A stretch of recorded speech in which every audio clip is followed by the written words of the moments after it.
Ayan, so good evening everyone. Nakakain na ba kayo? So, eto, nagawa ko na siya, 3D model ng stage set. So, here you go. Naghang. Ang galing. Ayan. Okay. So, ito yung binis ko doon sa third concept. Pero kung mapapansin nyo, baka mahalata nyo na hindi magkapareho doon sa sketch pati dito. Kasi I just found out na kung maglalagay tayo ng silhouette ng mga bahay sa likod, maapektuhan kasi nandito sa likod. Yan. And kung sasabihin natin na magkakabit tayo doon sa batten, mahirap siya, guys. So, eto is, ayun, may na-apply ako dito dun sa sinabi nila consultants. Ayan. So, eto, ang natapos ko na dito is, eto yung mga bagay na non-negotiable parts. Like, kung nandito yung sa right, stage left rather, is yung, eto, bintana, yung cabinet, bangko, and then yung maliit na table. Ayun, hindi ko pa muna nilagay yung mga gamit kasi for those who don't know, ang SketchUp kasi hindi available lahat ng mga gamit. Right? And may mga iba kaso ayun, kailangan ko pa ng subscription. So sorry guys, hindi ko malagay. Ayan. Lalo na yung sa pan, tapos yung Santo Niño, tapos yung orasan. Unfortunately, wala siya sa SketchUp. Ayan. Sorry. Ayan. Okay. So, I'm going to explain some of the things na napag-usapan namin while na-apply ko na yung sa vision ni Derek. Aside doon sa hindi ako naglagay ng silhouette dito, is yung barangay mabukal. Ngayon kasi, iniisip ko pa kung saan siya pwedeng ilagay, yung barangay mabukal. Which is actually magandang lagyan ng barangay mabukal para ma-identify yung lugar niya. Pero kasi, nung nilagay ko, biglang ako na parang, oh my gosh. Kung isasabit kasi natin, for me, magmumukha siyang celebration. Like banner or something. Kahit, actually, trinay ko na kanina yung, ang naging inspiration ko kasi yung sign sa barangay namin dati. Bakal yun, mahaba siya. Magmumukha pala siyang pang celebration. Kaya hindi ko siya rin nilagay na muna dyan. Pero as of the moment, nag-iisip ako ng way kung paano siya ilagay.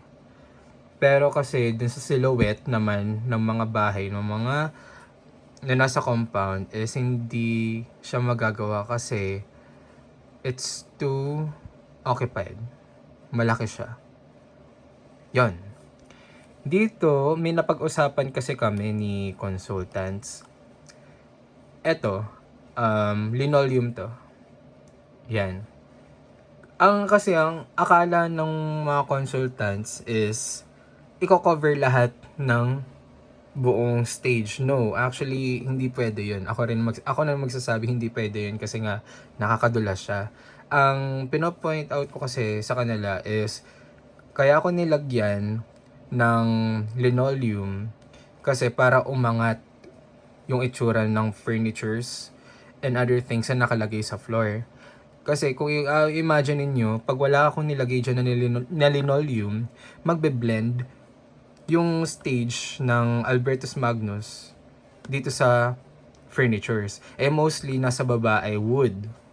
So, para siyang nakadikit lang, pero kung visually titignan mo, para siyang kaduksong ng floor. Ayun. And I was also thinking, ano kaya pwedeng gawin dito? Pero maybe, ayun, tomorrow ko pag-isipan din. Babaguhin ko siya actually kasi may marami ako naisip din. And dito, wala namang problem, I guess. Ang ano ko lang, take note guys, itong panels na to is magkakaiba. Kasi ang ginawa ko is, yung tatlong panels na yan ay take tatlong 8x4 na size niyan. Length and width, right? Pero kasi dito, binawasan ko siya. And yung mga excess is nilagay ko dito sa center panel. Next. Nag-comment kasi sila consultants na hindi siya mukhang enclosed. Pero point out ko naman kay consultants na no, hindi dapat siya magmumukha ding enclosed. We have to feel this stage set na enclosed. Pero hindi siya dapat mukhang enclosed. Yun yung point out ko na. Pero okay naman na. And asymmetrical, right? Kasi napag-usapan namin before, doon sa asymmetrical part, ang tinitignan kasi nila consultants is ito. Parang hindi nga talaga sila asymmetrical at some point, kasi nga kaya ako inalon yung asymmetrical is in real life hindi naman talaga siya symmetrical. Pero yun nga, ang imbes nga nilagay ko yung silhouette doon sa likod ng mga bahay na nasa compound, nilagyan ko ng silhouette yung bahay na lang mismo ni Lola Nestor. Kung ano talaga itsura sa loob. Kasi there are some instances, kasi ako nakapasok na rin before, na talaga wala silang kisame.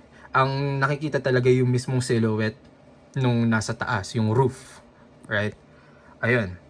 So, dito, kasi wala na akong...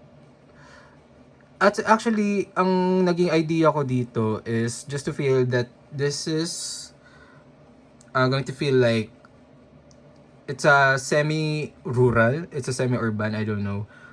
Since it is from Laguna kasi yung, kung hindi ako nagkakamali, no, yung lugar ni Lolo Nestor. And taga Laguna din ako. So, actually lahat kasi talagang nagmumukha na siyang semi-rural. Ayun. And ito, tinesting ko siya kanina, yung scale. And itong bintana is nilakihan ko siya. And that's why nilakihan ko din tong center panel. Ngayon, naglagay kasi ako ng itong rectangle na to. Ito yung para siyang design. Design siya, something na pwede natin makita sa loob ng bahay. Pero kasi wala akong mahanap sa SketchUp. The reason why I put that is because para magkaroon ng illusion. Most of the houses interior is mas malaki or mas matangkad ang door kaysa sa window. Right. Ngayon, kasi ang problema natin, since yun nga, hindi, ang siguro nakikita na lang natin na option is for the ban, para makita, is yung curtain. So what I did is, in-adjust ko yung size ng bintana.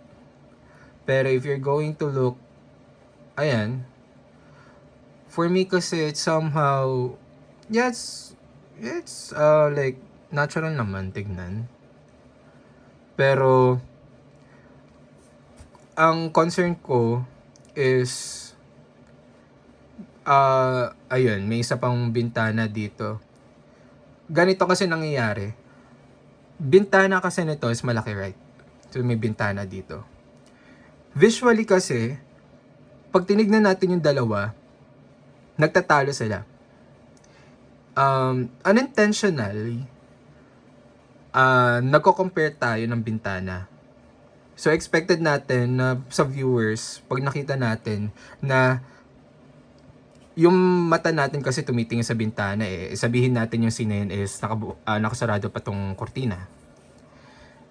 Nangyayari kasi, nakikita na mahaba to, humahaba.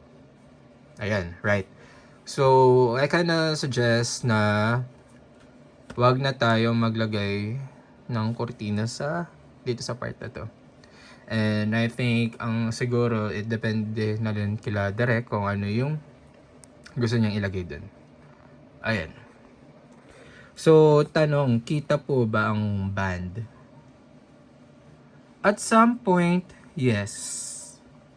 At some point, I don't know. Kasi, sinukat ko yung... Ang reference ko kasi yung sa kable-kable.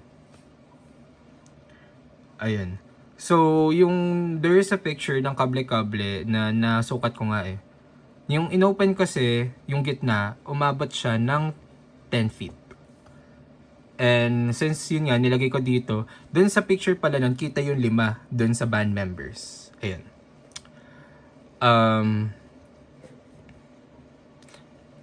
Mag-a-adjust din tayo sa cortina pala. Right? And also, I'm also thinking if maglalagay tayo dito ng carpet. I think makakapaglagay tayo ng carpet kasi the same reason na naglagay din ako ng linoleum dito kasi para umangat yung furniture visually. So, kung babalikan natin doon sa vision natin, feel the asymmetrical and closed at the same time is layered, is nagawa na natin. We just have to put many things like decorations. And dito, hindi ko nalagyan ng wires kasi ayun, wala, hindi available sa SketchUp. Ito, hindi siya official kasi ngayon tinetest ko pa, tinitimpla ko pa ako talaga kasi ayun, we are trying to achieve the layered structure since yun talaga lumabas before kasi maglalagay tayo nito eh. Okay. Let's try itong fourth panel. This is a moving panel. Ayan.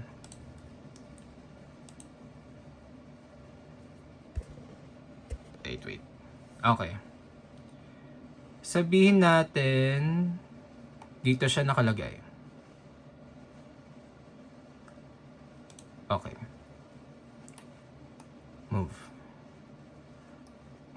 Move pa natin. Okay. Sabihin natin dyan nakalagay. So, ganito yung magiging itsura ng fourth panel. Ayan. So, I have a concern dito. Why? Kasi, di ba itong harap na to is yung front house ni Lolo Nestor. Kung hindi ako nagkakamali at ano na lang, pa-correct me na lang. Kung ito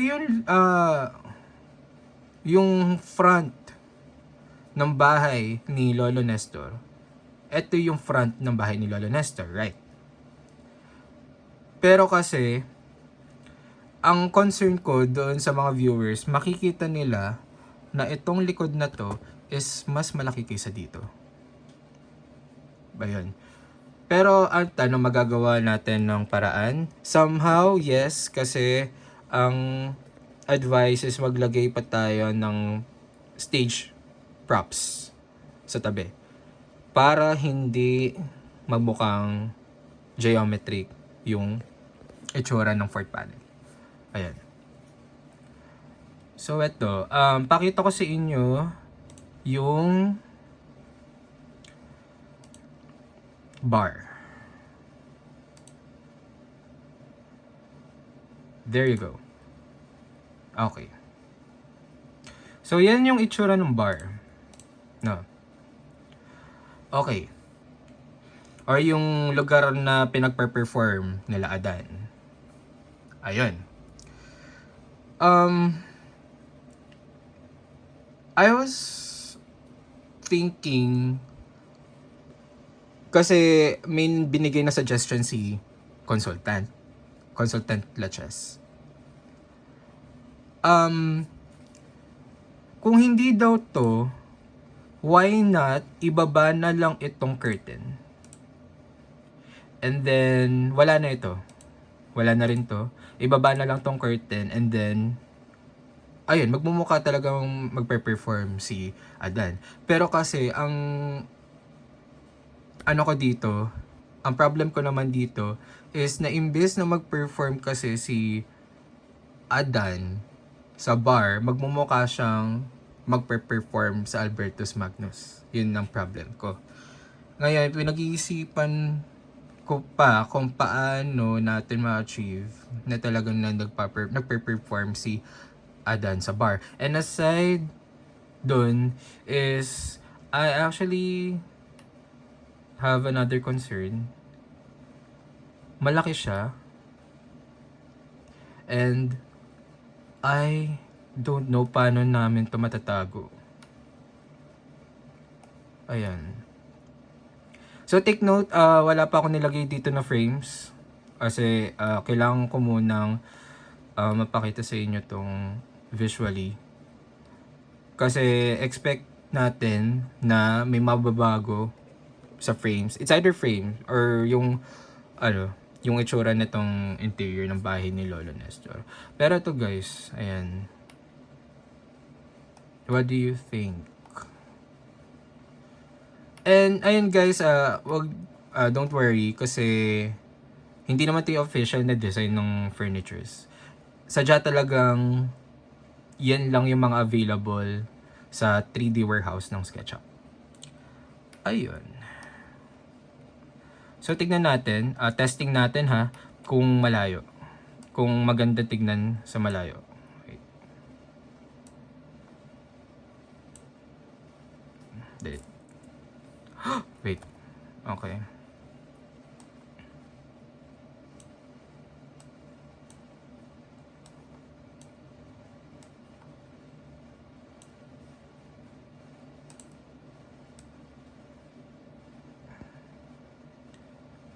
O, tago muna natin dyan. Okay. Ayan. So, let's see. Yan pa. Yan. Kung nandito ako nakaupo, sa viewer, ito yung makikita ko. Yan. Kapag nandito naman ako sa kabila, ayan. Ang mahalaga is kapag nasa taas, is makita itong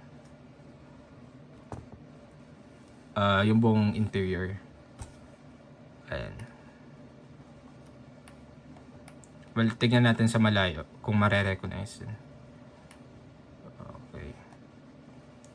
Ayan. Yun lang.